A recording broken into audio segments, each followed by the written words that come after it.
I discovered that, obviously I needed to get sober. Mm-hmm. That was one thing, but it was the grief that really was messing with my mind. Mm-hmm. And getting through that and dealing with that grief was huge. So then it's just reintroducing humans to that wholeness and perfection. There was actually nothing wrong with you. Mm-hmm. Something happened to, nothing is wrong with. The care that I was given here really is what changed my life.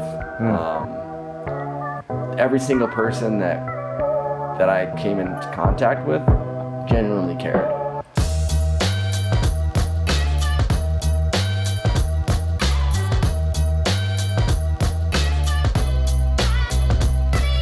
Hey everybody, and welcome to another amazing, exciting, enthusiastic, and barefoot episode of Finding Peaks. Yours truly, CEO and founder, Christopher Burns, joined today by a friend, colleague, alumni, superhuman in the Northern Colorado community, my friend, recovery human, Jared Fischer. Welcome to the show. Hello, how's it going? So good, man. Pleasure to be here. So grateful to have you. I told Kuv before the show, Jared owns a company called Healthtimize, and he's dedicated his life and his passion is walking with people in recovery or out of recovery, but just to optimize their life and their well-being and their quality of life. And so he's very much done what we were able to do together 5 short years ago with the community that he calls home here in Colorado. So really, really grateful to have you on the show. Grateful to have you barefoot. Wouldn't have it any other way, man. Getting some grounding. Yeah, so today we got to walk into the basement, if you will. I always tell people, because they don't know, because we have this beautiful facility called the Trailhead, and it's 20 beds. Mm-hmm. But in the pandemic, when we were just trying to figure out how to dot our I's and cross our T's, we turned the basement of the house into the detox. Mm-hmm. And the RV garage into the clinical medical triage. Mm-hmm. And so there's a picture that we're going to show on this show as we air it, where Jared checked in and we took a picture of him in detox, and he was right next to the cereals. And this morning I had the opportunity to take him on a tour. Mm-hmm. We got to kind of go put our feet in the earth behind the facility and walk in, and mm-hmm. I could kind of feel that energy with you. And I just wanted to, what was that like for you? Revisiting, that was the lowest point probably of my life. Mm-hmm. I was scared. I didn't know what to expect.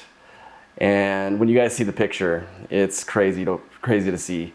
It was awesome to revisit it. I told you as we were walking around that area, it's crystal clear in my mind, the memory of it. And it was just bittersweet, really, seeing where it all started, where you guys helped me out. I spent the first 7 days in that basement area, mm-hmm. just getting sober. And then, another 30 days getting my head straight. Mm-hmm. But just bittersweet. It's great to see it.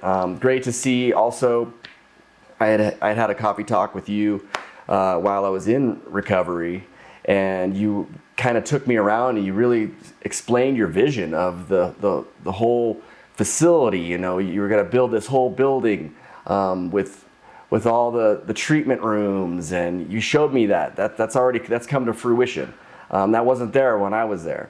So it was really awesome, and it was really gave me a lot of pride in you and your company and everything that you've done, and you're just keeping it going and helping people out, and that's what it's all about, helping these people, and mm-hmm. that's what my business is all about. Is I wanted to help people. And I was inspired by you, really, when I was in the recovery.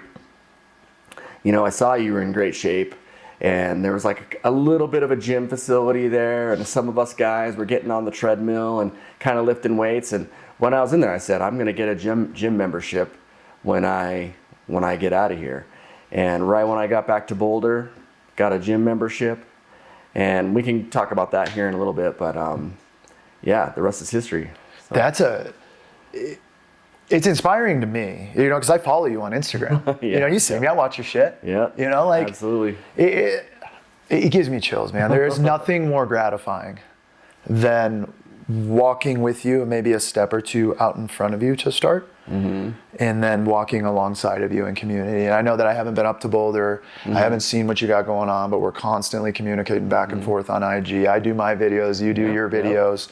And there's something about waking up in the morning and seeing somebody that called this place home on day one.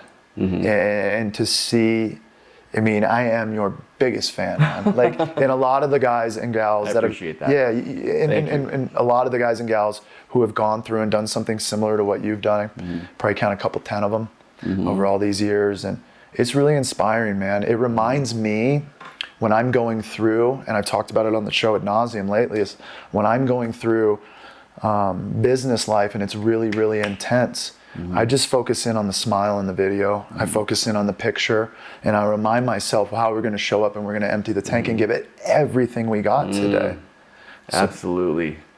Man, it's mindset, you know. It really is a lot of it. There's the physical side, but really that mindset. We were just talking about this off camera. Just about showing up for yourself, showing up for others. But really, it's important. And like you said, you know, see that smile on your face, giving it everything you got, being laser focused in what you're doing. You know, bad things happen. Things happen to all of us. We go through really hard times. And, you know, whether that has to do with substance abuse or grief or anything that we're dealing with in life, you know, part of your health is your mental, you know. You can physically be healthy, you can physically be fit. And, you know, there's other things too, you know, your digestive system, everything. But really, and that's connected to your brain too, is your digestive system. So getting those right, getting your head right, mindset right, it's huge. And, you know, providing that environment here is so huge, especially for people that really need the help, you know. So, yeah, I'm just stoked to be here. Look at this backdrop. Hey, we got pipes right there. Let's go, man. It's amazing. You live in the view. That's your problem. You know, you're kind of in the view. Yeah, and you don't take it for granted. You know, I grew up on the Western Slope. And, you know, just on a farm in Fruita. Oh, Fruita, man. Yeah, I'm a farm kid from Fruita. That's out by where Grandma lives, man. Yeah. And,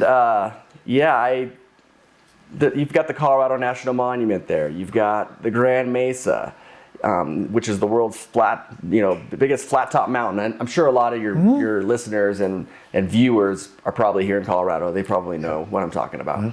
And growing up, I just took it for granted, you know. But every time I go back there, which I'm headed there this Friday. The San Juans, dude. Yeah, we got the San Juans, like Telluride. So sick. Like we look at this view and we just take it for granted, and we should not, because it's unlike anywhere else in the world. You know, it's amazing. Yeah. So it's pretty cool. I love that. It's interesting you say that, because I graduated high school in a place called Sedona, Arizona. It's so cool, man. I don't wear my shoes when I go there. I go on runs with no shoes and like the red caliche dirt kind of thing. So cool. But when I was there in high school, I'm like, can't wait to leave this place. Place sucks. All they got is like red rocks and sunshine and water. It's dumb, you know? And then I go back, right? Because I'm addicted. I'm not mentally healthy. And then I go back and I'm like, oh, I think I'm gonna lay in the dirt. Like, this is good. I'm present. And I think that's the idea behind what you're talking about a lot, is like, I had this inability to get present because of a certain set of circumstances. And I love what you said earlier, because you didn't say you were here for alcohol, because you weren't. You're here for grief. Maybe talk with me. We figured that out. Yeah, maybe talk with me a little bit about that, what you thought you were here for, what you learned, and how you carry that much more digestible message forward to the people that you get to walk with. To talk about that, maybe I'll just tell a little bit of my story about it. So when I got here, I had been abusing alcohol. I had been drinking heavy for many years. I'm a musician. I've been a percussionist for 25 years. With that percussionist musician lifestyle comes partying. And I was drinking heavy and doing the drugs and all the things. And there's Greta. That's Greta. 13-year-old pit bull. 13-year-old pit bull right there. Good girl. But so with all the partying lifestyle, being a musician, I was already drinking heavy. But then my mom unexpectedly passed away, and I really started self-medicating on the alcohol. And so I became dependent on it. And it got to the point where I needed help. I wasn't able to quit the alcohol on my own. So when I got here, this brings us to where we figured out the grief part. You know, obviously we had doctor supervision to get me sober. I was really afraid that I was going to have some sort of a, you know, I thought I might die. A seizure or something, yeah. Yeah, so it was great to have the 24-hour supervision with your doctors and your nurses. And, you know, once I detoxed and once I started getting into the group therapy and getting into the one-on-one therapy and going to the AA and the Dharma and all the things that you guys provide, we figured out that it was grief. I had not properly grieved. I had just been self-medicating on the alcohol for several months. My mom passed away just right at the beginning of the pandemic, really. And you know, I ended up here at the kind of when things started opening up a little bit. You know, we were still wearing masks here and there, but you know, getting into that group therapy is really where there was just one. I was just telling you this earlier, that there was a group session and we all wrote a letter to somebody that we cared about, and I chose to write a letter to my mom and just to tell her what was going on. And as I wrote that letter, it brought out everything, and then I shared it with the group, and I read the letter to the group, and I just broke down, and it was a major breakthrough. Broke down in front of the group, you know, just ugly face crying, tears streaming down, and it was a major breakthrough. And I discovered that, you know, obviously I needed to get sober. That was one thing, but it was the grief that really was messing with my mind. And getting through that and dealing with that grief was huge. So, and then obviously, you know, the rest is history. Haven't had a drink in almost 6 years. Let's go. Yeah. Grief is an interesting thing, men and women, but really, but what I've seen over almost an 18-year career is men really grapple with it. They really grapple with, am I tough? Am I not? What was I told?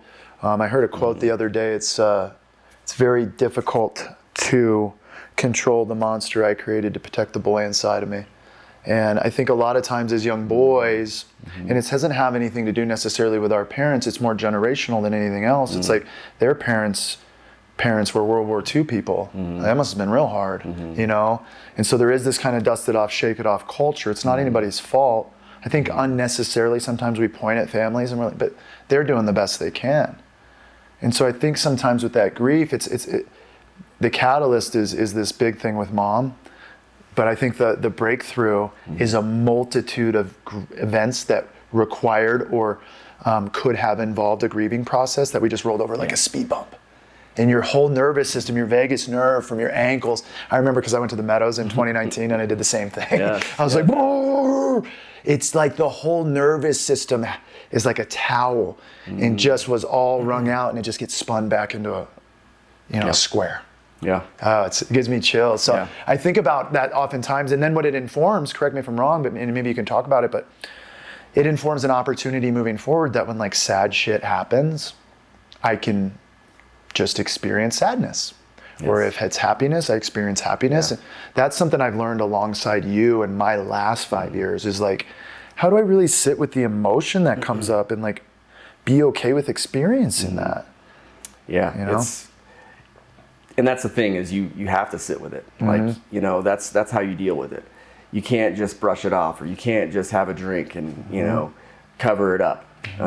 You've got to deal with that, you know. And it's, you know, anytime there's a new experience, anytime there's something new that has never happened to you before that might be not good, that might be negative, you kind of have to sit with it, and you kind of have to just feel it and feel the feelings.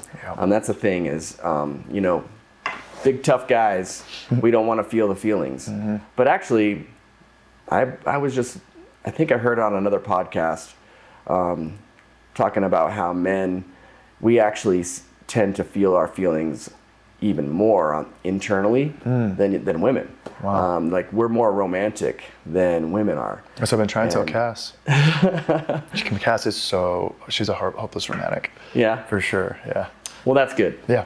But yeah, it's just, yeah, no, I'm just agreeing with you as far as just sitting there, feeling the feelings. It's interesting you say that, because even though you mentioned something I think very, very important, is like you said internally, I'm not showing that, but that weight that you're talking about, I can certainly relate to and connect with what that feels like. As an entrepreneur, business owner, a man, a husband, a father, a friend, the CEO of this company, you know. So it's heavy sometimes, and I think the problem becomes is we don't find the room of people like you did to talk about what that feels like and what it's felt like. Yeah, and you know, paying attention to what's happening around you and what other people are doing, and but not letting, you know, that you don't want to think about, you don't want to think that other people are judging you. You want to be more focused on yourself. You want to I'm not trying to say that you should be selfish, right? But you should be not worrying about what those people are thinking. Yeah. You know, but also paying attention to what's happening around you, you know, being in that present state. You're not thinking about the past. You're not thinking about the future. It's just good to be, what is it? Eckhart Tolle, The Power of Now, you know, staying in that moment is super important. And I love that. Yeah. Because it's on the other side is the psychological suffering that he talks about. Yeah. Right? So is that the dance? I swear I talk about it so much now. It's like, Yeah. but is that the dance? Like really, like, is the dance figuring out how to be present? Like in its simplest form, right? Because there's no suffering in the present. Yeah. Because we're here, we're locked in. Well, that's the thing about, you know, I'm an online health and fitness coach. So I'm on my phone. Like my job is on my phone, on social media. We're talking about Instagram, you know.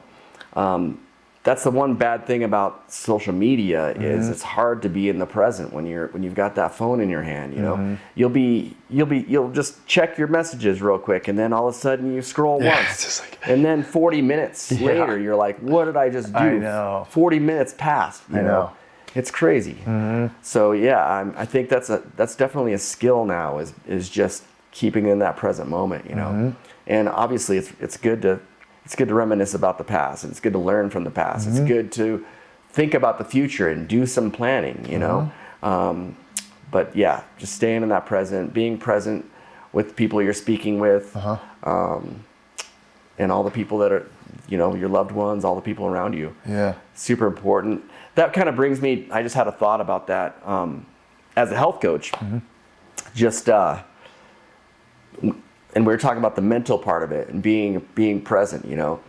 That's a huge part of when I'm speaking to my clients, trying to be present and really trying to take in what they're talking about. Because a lot of the time, it's, you know, you're almost like a therapist. I don't have any, you know, I don't have a degree in psychology or anything like that, but a lot of the time you end up being kind of a therapist, you know. So it's I love that, man. And I actually, you know, when I got into the field almost 20 years ago, a lot of the therapists that were around were just people in long-term recovery playing therapist. I was from Arizona. It's like the Wild West out there, bro. You don't need a therapy degree. So I'm just saying, I'm not saying it's the best, but there's a lot of experience, strength, and hope that people can really, really connect with, you know? And when you meet someone in that present moment, like you're talking about, you're able to have this connection and this synergy. And then it's almost like walking with. And I think one of the coolest things about therapy or helping people is showing up in your recovered self. Like you show up spiritually fit, mind, body, soul, physical, spiritual, mental, emotional. So you show up and you sit next to somebody who may or may not be struggling. Jared, I don't even think we need to say anything. It's there.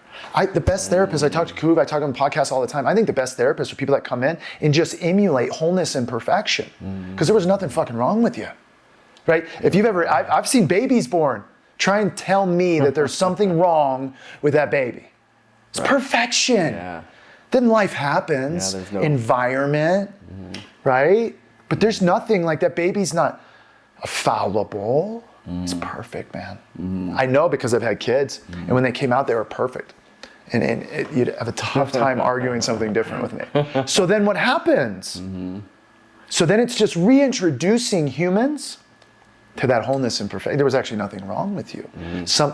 Something happened to, nothing is wrong with. And that's what I think you so clearly just stated is like, yeah, I sit with people and I walk with people, and it's not about like getting to the needle in the haystack to figure it out. It's about showing wholeness and perfection, and that you too, my friend, are just as valuable as me. And so this is all for you to have as well. But I don't need to turn to the side and be like, if you want what I have, you do what I do. You know, but sometimes that's a good approach for some individuals. You know, they told me in early recovery, and it's interesting you brought it up, and I had never thought about it until you said it. Presence in a gym. I used to go in a gym and I would think I'm in World War III. I'm like fighting everybody in the gym, but nobody's even paying attention to me. And I'd go tell my sponsor, I'd be like, oh my these people in the gym. He would always say, he'd be like, you're not important enough for people to think. They're really not paying attention. Yeah, he's like, man, you're not that fucking important. I'm like, no way. I'm like, no, because I was in there and I did a curl and I saw him with my eye. You know, I had never heard anybody explain that there's just a lack of presence. Even though I know that, like, but that's smart. And now I go into the gym and we may be on vacation. We were just in Cabo, and I'm with my wife, and she's like, yeah, I just noticed like the other people in there sometimes are like way more fit. And I'm like, I don't see fucking anybody in there. It's just me, myself, and I. But it has been a process to get there. And maybe it's the home gym thing, I don't know, but I have such bad gym etiquette now, Jared, because I have a home gym. Yeah, well, you're lucky. I like going to the gym. A lot of people tell me, you know, they like to go to the gym because it gets them motivated, because they see everybody else, because we're all there for the same reason, right? For me, I just get that tunnel vision, and I prefer to train alone. You know, obviously, if I'm training a client, I'll probably train with them a little bit too. I can't help myself. But just getting that tunnel vision and being present, and that's how you make progress is by training with intensity and being with that present state of mind. And people are always like, you know, what are you staring at? I'll be like staring off into space. In between sets, just during my rest period, you know, all I'm doing is completely zoning off into space. I'm not thinking about anything, but I just look like I'm being a jerk. Like I just have resting jerk face going on, and people are like, what's wrong? I'm like, what are you talking about? Everything's fine, man. Listen to an audiobook. What are you doing? I'm like, I'm listening to a podcast or something, you know. But it's, you know, the home gym, whole nother story. You've got to motivate yourself, you know. But it's not always about motivation. It's more about being committed and being disciplined and living that lifestyle. And as you're committed and you do the things and you lift with intensity and you work out day to day, then you start to see results. And then once you see results, that's when the motivation comes. And because you see the results physically, that motivates you to keep training. And you know, I'm hoping to have a home gym of my own someday. But in the pandemic when everything was shutting down, you know, I got like the last weights or whatever and did this and started building it. And I had a friend of mine who's a graffiti artist come in and graffiti the whole wall. And so I have like Pikes Peak up there, and then I have a silhouette of my family running through the Garden of the Gods. And one of my favorite quotes, it says, "Don't give up, don't ever give up." And then I got a big Peaks logo over there. Nice. So it's nice. Then I got my cold plunge, my sauna. It's kind of like, you're speaking my language. I just love it, man. Sometimes I'll just walk out there and like pop open the cold plunge, put my finger in it, smell the water. Weird, man, but I like the water really clean. Smell the water. Well, just make sure it's real clean. Must be clean. The sauna, real clean, you know, everything. It's like a sanctuary. Yeah. So. What kind of sauna do you have? I have... Is it like a infrared or? It's an infrared. Infrared? It's an infrared, and I got it from Sundoor Outdoor Saunas. Okay. Outdoor sauna. But it's in my garage, and I was always kind of skeptical about the infrared thing because I'd always done hot rock. But I love it. So about halfway through my workout, I turn it on, and I get it about 145 to 151, which feels like low compared to 200, 210. For infrared, that's good. But it's smoking. It's pretty high for infrared. Yeah. So, and I was reading something the other day that you actually get the best bang for your buck between 120 and 140, which kind of upset me because I've been doing like 145 to 151. But Yeah, it's not very much difference. yeah, I marginal. think. Yeah, okay. That's interesting. Yeah, I knew that for infrared, it's right around the 140 for optimal, for detox, and for, you get a little bit of a boost of testosterone, depending on what infrared. Do you have near infrared, or is it far? It's probably far infrared. How would you know? You probably have to Okay. see like in the instructions, Okay. or there's probably a description on which I bet. They're like black panels all over. wavelengths. You got black panels down here, and it was one of those things. It's only a few grand. It's kind of like the ones they have at like Costco or Scheels. Yeah. Those ones in there. Okay. It's a 2-person, but really it's just like a good 1 person. Cool. We can lay down. Yeah, but I love it, dude, every day after I strength train. I love sauna. Yeah. Yep. Right after your workout. It's great. Wait a little bit before you cold plunge, or maybe cold what I plunge before your workout. I've been doing it, I used to always do it early in the morning, first thing when I woke up, because I was like that guy. Within 5 minutes of waking up, I'm in the water, just shocking the shit out of myself. Just because, that guy, right? I'm like, it's 4:03.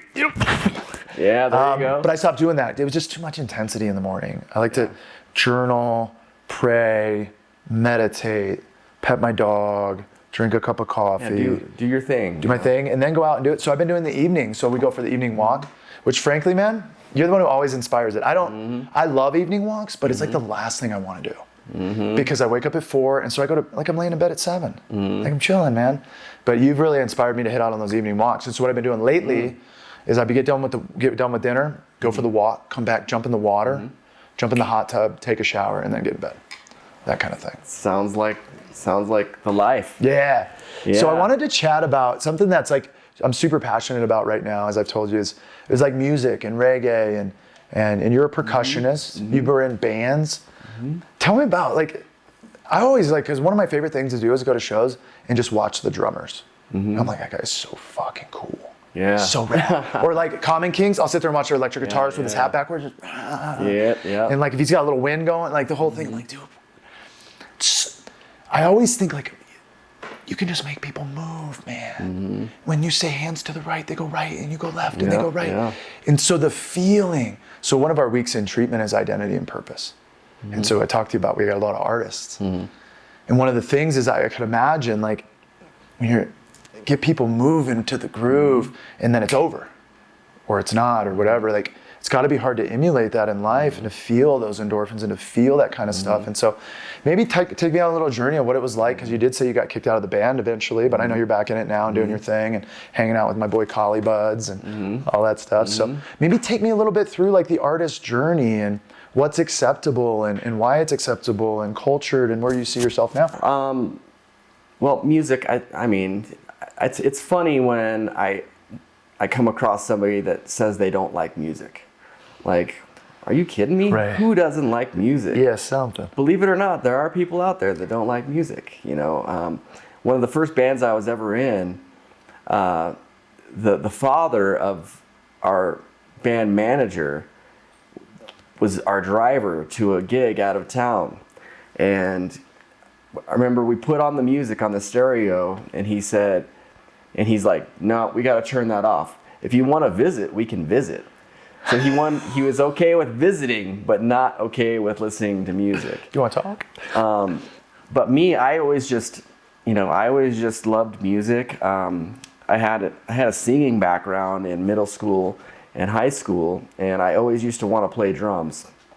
I was always banging on stuff, asking for drums, asking my parents for drums, and they were like, no, you're just gonna make too much racket.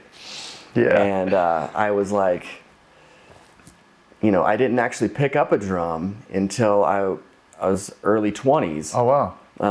I was about 22, I think I was about 22. And I was at a medieval sword fighting event. That's a whole other story. I used to medieval sword fight. Cool. And there was big belly dancing circles and big drum circles. And I just happened to be standing there drinking my ale in my medieval garb. And I'm watching the belly dancers, and some lady just turned to me and said, hey, you. And I was like, me? She's like, yeah, you. She's like, pick up that drum. I said, okay. And I picked up the drum, and she's like, play the drum. And I didn't know what I was doing, but I just started watching them. And as soon as I started playing that drum, it was like a lightning bolt, like hit me, like of energy. And I was like, holy crap. And then I felt it. I felt it all the way. Maybe it was a past life, something. I felt this, just the synergy, the energy, the amazing feel that I knew that this was what I was supposed to be doing. Wow. Like, I had no skills. Were you able to kind of do anything? No, I could play. I mean, I was just playing. Like for somebody who didn't know? Yeah, just mimicking. I was just in the same rhythm as everybody, you know. Cool. But I just got struck. I just felt it. And I spent my last $50 on a little ceramic doumbek. It's a Middle Eastern drum, an hour-shaped ceramic drum. Spent my last $50 that day on that drum, and just started playing along with the radio. And anytime I had a chance, I started playing with other people. And pretty soon I sought out some formal training in college. And because I had the singing background, I knew how to read standard notation. And that's helpful. So I had to audition to learn how to play. And then that's when I started getting like the formal training in Afro-Cuban conga. And, pretty soon I started going to open mics, and I became a member of that first band I was talking about. And then got to play with a popular reggae band for about 10 years. What was the name of them? They were called Lion Vibes. Lion Vibes. We were kind of a big deal over on the Western Slope in Grand Junction for many years. And we moved over to the Denver area. I moved to Boulder, and we played all the pretty much most of the bigger venues throughout Colorado. And that band ended up dismantling, and now I play in the band Atomga. It's a 9-piece Afrobeat band. We've been around for 15 years. Sick. Based in Denver. We're actually playing up in Fort Collins at Odell's. Oh, sweet. We've got some other shows lined up this summer. 9-piece. That's funkified right there. But to answer your question, just that feeling, there's nothing like being in the flow. We talk about being in the flow. When I'm playing music, I'm not thinking about, it's the now. I'm not thinking about the past. I'm not thinking about the future. I'm just playing along with the music. So I'm in this flow state. Yeah. And there's nothing like it. Yeah. So, I mean, and a lot of the time, I'll be in a bad mood and I'll show up to band rehearsal, and just playing a couple songs, it cheers me right up. Right away. It's just, I'm back in the flow. I'm back to normal. I realize this is me in my element. Tomorrow's a new day. It just puts things into perspective. Yeah. Where, there's only 24 hours in a day. And, a lot of the time you can't change things, so you can only control what you can control. Yeah. So I love that. Did that answer the question? It totally, and actually it made me think of it. I'm not going to bore because I've talked about it on the podcast, but I remember the first time that I touched my passion, to do this Peaks thing and walk with people. I was like, people get paid for this shit? To just talk to people? Fucking really? Really? I'm like, cool. So I guess I'll do that. But I remember that. It actually was very synonymous with the way you described that nervous system lighting up. Maybe it was a past life. Maybe I was, and I always say I had this experience of like this, I had this overwhelming sense that this is right where you're supposed to be. And it took a while for you to get here. It's really beautiful. And any band that has Lion in it with reggae, I can just already see what kind of bumpy, yeah, man. I love the drums. I love the percussion. I love the stick figure guy who does it, but he also does for hip abduction. Yep, Will Phillips. Yeah. He reminds me a lot of you too, man. And I wonder. I've played a show with him before. Really? Yeah. Is he a good dude? Yeah, good dude. We can't say he's bad now. I met him down in Mexico at Closer to the Sun Festival. No way, dude. I was down there in 24. I was down there not this last one, but the year before last. Yeah, so 24 December. No, it was December 25.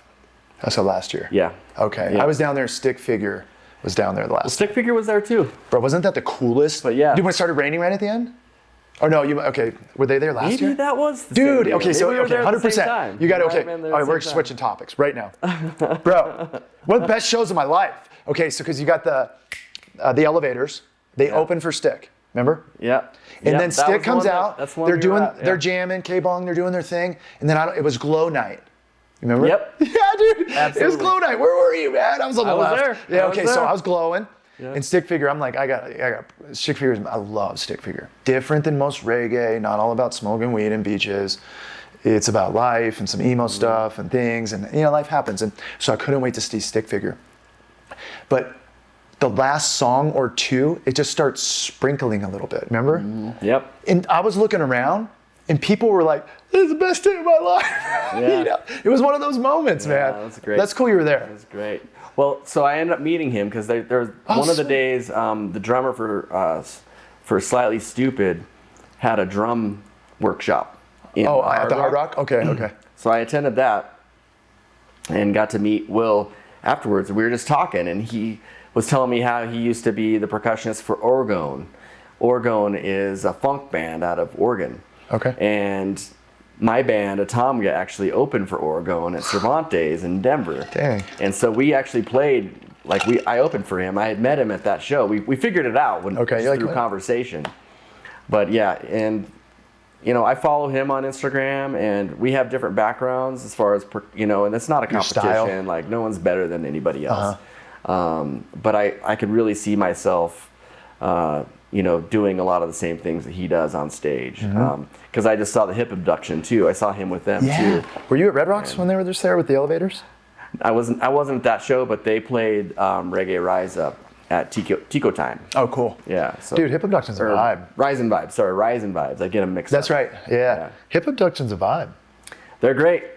I like those guys. I've thought about reaching out to them and seeing if they ever need another percussionist. That to seems fill like in, like your vibe. I saw him in Black Sheep. Yeah. You've been to Black Sheep in Colorado Springs? Oh yeah. The played Dingy? there many years ago. Okay. Yeah. So I saw a hip abduction there. I'm like, dude, I saw Mahali there. Yeah, like they right have there. a lot of great big bands. It's a very intimate venue. Yeah, Algorithm was just there. Yeah. I'm like, this is sweet, man. Yeah, yeah. And it's like so small and dingy, but you can basically like do the strings with them. You're right there. You can touch the guitar. That's so cool. It is really cool. It reminds me of Belly Up Aspen. Have you ever been to that venue? No, but I've seen it. Yeah, I think it holds maybe 300. Oh, cool. And it's state of the art sound and lights, and it's just right there.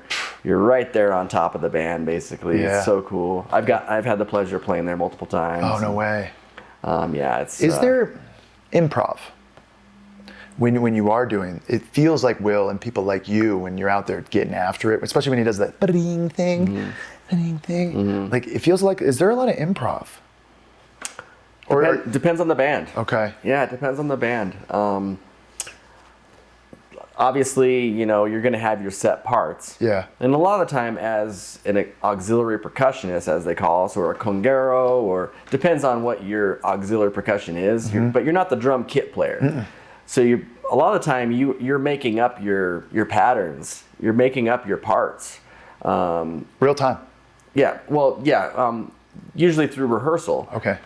Unless you're just playing with the band without a rehearsal, but a lot of the time you're making up your parts, and then you just repeat those same parts. So you have your rehearsed parts, but you can always throw some little things in there. Flair, the more comfortable you are, and the more comfortable the band is with you, that you can always be playful, and you can cool. add some improvisation. There's always that time when it's opened up to a solo or something like that. Where you jam. Because anytime you see a band with a percussionist, there's always going to be a drum jam at some point, right?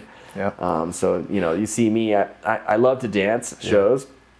But a lot of time, if they have a percussionist, you'll just see me standing there staring at the percussionist, studying him, judging him. Just judging him. Hip abduction does a real good tribal boom, boom. So does Soja, dude. Yeah, they bring out all the Soja. Soja kills. They bring them out. Have you seen the band Tropodelic? No, but I love them. They do a little percussion thing too. They don't have a designated percussionist, but they bring out some big drums and That's stuff so much too, fun, some man. big toms and Yeah. stuff. Yeah. When they start going with that, I'm like, ooh. Yeah, and the drumming, and just talking about that too, that might be a cool thing to do for some of the recovery people here. Yeah. Do like a facilitated drum circle, because that really, like I said, to just get in that flow, not thinking about the future or the past, just concentrating on that drumming, just that heartbeat, can be super therapeutic, I think. You know, it gives me an idea. We go to the drum circle. Yeah, you were just telling. But maybe there's one that somewhere I just stole you. You know, Healthtimize down to Colorado Springs once a week for a drum circle. You know? maybe. You're in Boulder though. You're not in Denver I'm in Tech Boulder. Center. It's a little farther. Tech Center. We have an office off of Hamden. Maybe and once a I-25. month.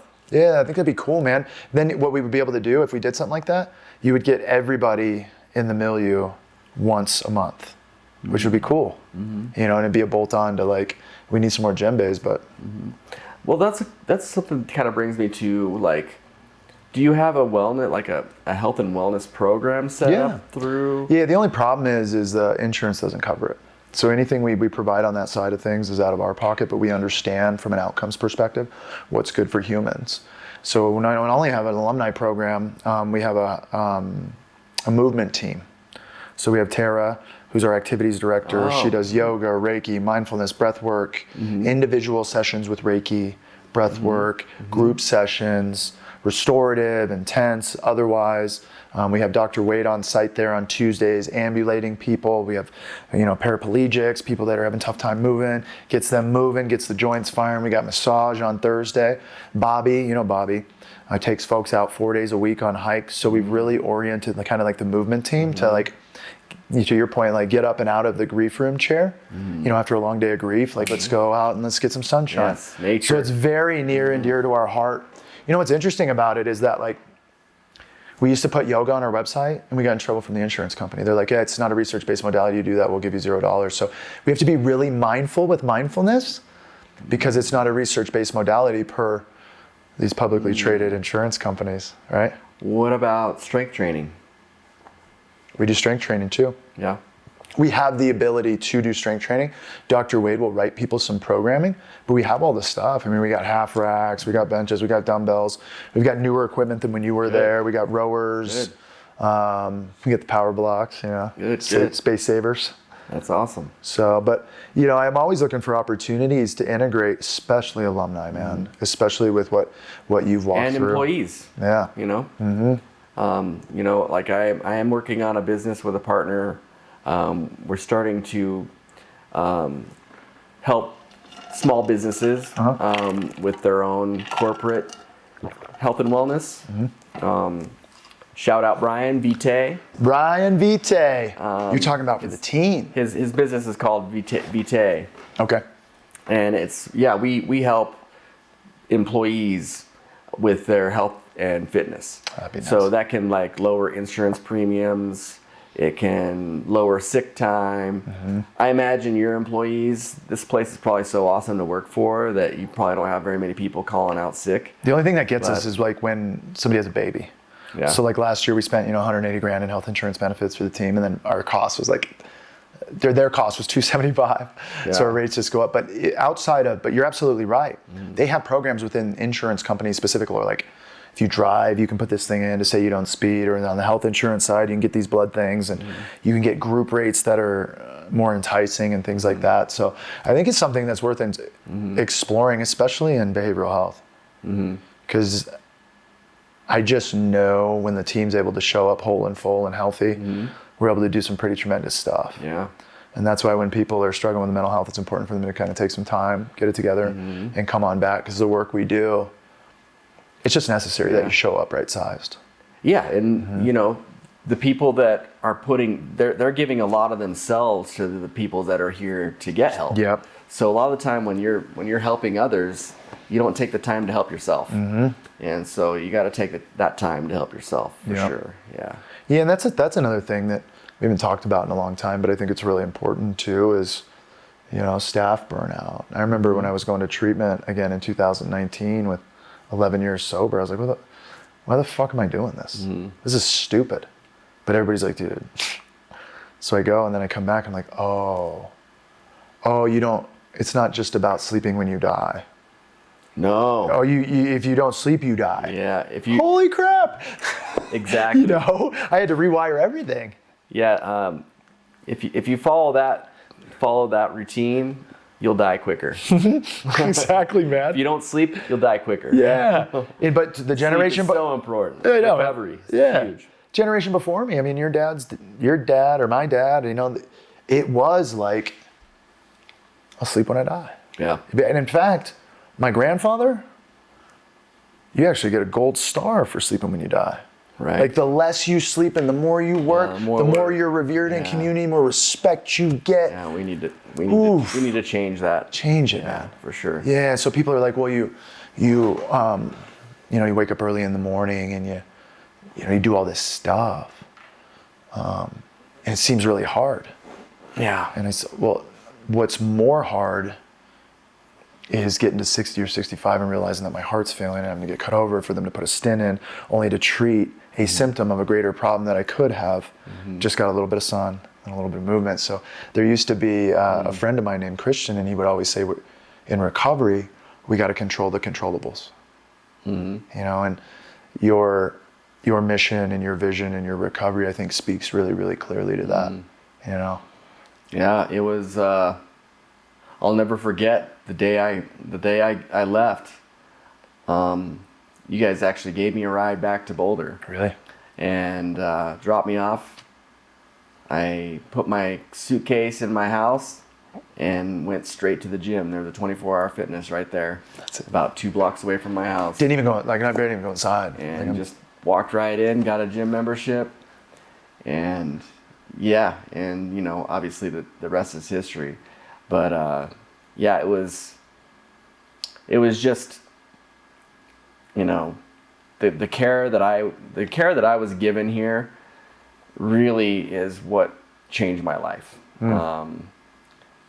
Every single person that I came into contact with genuinely cared. There was not a bad attitude. No one had a bad attitude. Everyone had great attitudes, tons of love, and you know, it was just really inspiring. And you know, as I started to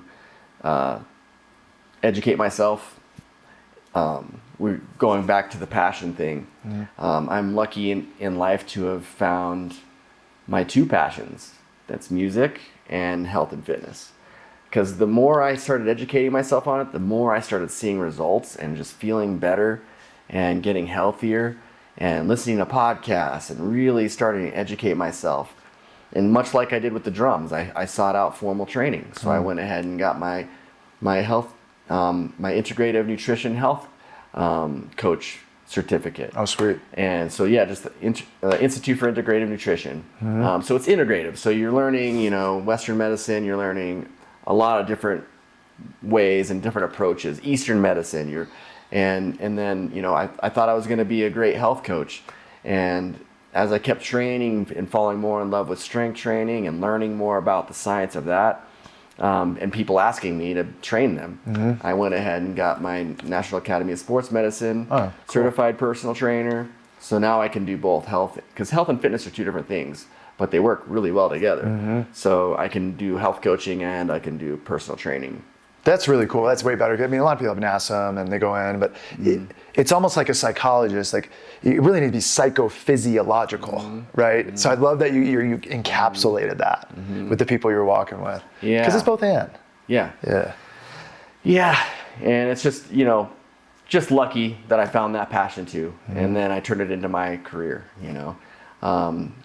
I would like the music part to be more my career. I know. But it's really hard to make any money playing music. I would like that too, man. I would want nothing more than to be at Red Rocks and watching my dude up there jamming. Yeah. I'd be like, you never know. Yeah. You never know. It could happen. Oh, there's still meat on the bone. I always say, and I go into a Tuesday alumni night, and you agree with this, but it was hard. You probably wouldn't be able to hear this when you first got here.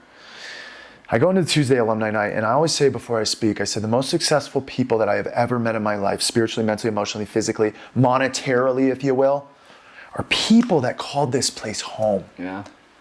You guys are lighting the world on fire. Yeah. I stay in touch, like the most successful people, Yeah. absent of money, with or without, people in recovery. Yeah. They just have a way of attracting good people around them. And I've been finding myself lately, I'm like, man, I've just been having, I was telling Coop before the thing, it's like, I've just been running into this great conversation after a great conversation. Yeah. I mean. Well, you struck me when I first met you. I was very impressed by you. Like, you, just the way you were, your ego, you kept your ego in check. I was like, if I was him, I would probably not be coming around and hanging out with all of us alcoholics every day. And there was one story, you've probably already told it on this podcast before. Yeah. That you was just a story that I remember you telling about just getting pulled over, but like it wasn't a pullover story, but it was like dealing with the law. And you were talking about how you were working in I think maybe it was a pullover story, but maybe I'm getting two stories mixed together. Maybe you can tell the story if you haven't told it already. There's one where you were working at a convenience store and you were giving your friends free cigarettes. Yeah, so I was in early recovery. Tell that story. Yeah, so here it is, like about behaviors die last. I'm sober, right? And so I'm working at the gas station. I've told it before, but not in a while. This is a good one. I'm making $7.25 an hour. In my 22-year-old mind, I thought this is about a $12 an hour job. So I was like, well, I'll take a pack of smokes for myself and an energy drink, and I'll ring all my friends up for 99-cent waters to do the same. Yeah. So I'm like a year into the job. I just get hired in treatment. I had to have a year sober. And I get a knock at my door. Bop, bop, bop. And I answer the door, and it's a police officer. He's like, Mr. Burns here. I said, yeah, Mr. Burns. He said, we got you on camera stealing from the Woody's gas station. I said, no, man, I'm sober. yeah. That was the point. Yeah, and he goes, yeah, for sure. And I said, no, I'm sober. He said, right on, man. Like, cool. Does it mean you're still breaking the law? And I was like, oh, shoot. And my sponsor the whole time, I was telling him I was doing it, and he was always like, let me know when you're ready to give that up. So I called him when I was saying, I think I'm ready. Yeah, man. That's so funny you remember that, man. Story. It's interesting what sticks with people. It did. I was just like, yeah. Just because you're sober doesn't mean that you're legal. Yeah, dude. And in fact, it can go real bad, So, well, before we jump, man, it's just been so nice connecting with you today. We did a tour before. We walked around. We reminisced. We had the pop. Awesome. It's been really cool. I really appreciate you taking time and coming down. I know you're busy, but before we jump off, maybe just let the guests and the viewers know where they can find you, website. Obviously, we're going to blast all this information all over social media. So. Okay, well, my email is Jared, Jared, at Healthtimize. It's health and optimize smashed into one word. HealthTimize.com. Healthtimize.com, the website. I'm switching servers right now. It's not up right now. It's under construction. But you can find me at jballcongaro on Instagram. You can look me up, Jared Fischer, on Facebook. I think I'm the only fitness coach that's on Facebook, but I just provided my email address, and yeah, keep an eye out on the website. I'm on LinkedIn. Sweet. You can just look me up, Jared, Jared, Fischer, Fischer, and you'll find me. Yeah, and we'll make Goog. Yeah, we'll make sure too. Cool, we'll put it on there. We'll make sure at the bottom and the end of the podcast they got all the information. Yeah, cool. So, well, man, I really appreciate your time. I appreciate you, man. Yeah, and the opportunities. So proud of you. Thank you, dude. And thank you. Yeah, thanks for having me, guys. We'll keep rocking it. Thank you so much. Until next time, my beautiful people. Peace. Woo! Let's go. Good stuff, man. Hell yeah, brother.